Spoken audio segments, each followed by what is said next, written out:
Iran અને Israel યુદ્ધનો આજે 27મો દિવસ છે। બંને દેશો એકબીજા પર હુમલાઓ કરી રહ્યા છે। ઘણા બધા લોકો આજ હુમલાઓમાં માર્યા ગયા છે।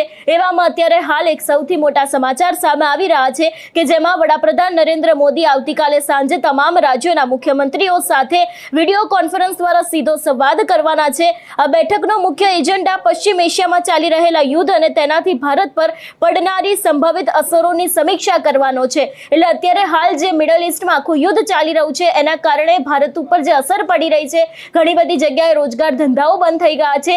પેટ્રોલ ડીઝલ ક્યાં ખૂટી પડ્યું છે, પેટ્રોલ ડીઝલની અછત જોવા મળી રહી છે। એલપીજીને લઈને જે છેલ્લા ઘણા સમયથી સવાલ ઊભા થઈ રહ્યા છે, આ જ દરેક મુખ્ય મુદ્દાઓને લઈને ક્યાંક આખા સંવાદનું આયોજન કરવામાં આવ્યું હોય એવું પણ લાગી રહ્યું છે। મુખ્ય એજન્ડાની વાત કરવામાં આવે તો અહીંયા એવું પણ કહેવામાં આવ્યું છે કે પશ્ચિમ એશિયામાં ચાલી રહેલા યુદ્ધ અને તેનાથી ભારત પર પડનારી સંભવિત અસરોની સમીક્ષા કરવા માટે થઈને પણ આખું આજે પ્રેસ કોન્ફરન્સ છે, આખું જે આનું આયોજન કરવામાં આવ્યું છે।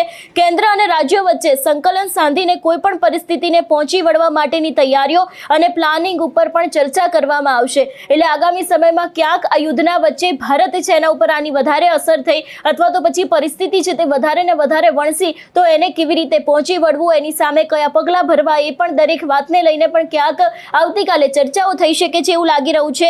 આ રાષ્ટ્રીય સુરક્ષા અને હિતનો વિષય હોવાથી ટીમ ઇન્ડિયાની ભાવના સાથે તમામ રાજ્યોના સહયોગથી કામ કરવા પર ભાર મૂકવામાં આવશે એવી પણ વાત કરવામાં આવી છે। અને વાત કરવામાં આવે ભારતને લઈને તો છેલ્લા ઘણા સમયથી પેટ્રોલ અને જે ડીઝલનો મુદ્દો છે એ ખૂબ જ ચર્ચામાં આવ્યો છે। ભારતની અંદર ગુજરાતની વાત કરવામાં આવે તો આપણે જોયું કે ગુજરાતમાં અત્યારે હાલ લોકોના મનમાં એક જ ડર છે કે જો કદાચ આગામી સમયમાં ક્રૂડ ઓઇલના ભાવમાં વધારો થયો, કદાચ પેટ્રોલ અને ડીઝલ ના મળ્યું તો શું કરવામાં આવશે। અને ક્યાંક આ સમગ્ર મામલે અત્યારે હાલ લોકોની અંદર એટલો બધો ભય છે કે પેટ્રોલ પંપની બહાર પણ 2-2 કિલોમીટર સુધીની લાઈનો જોવા મળી રહી છે।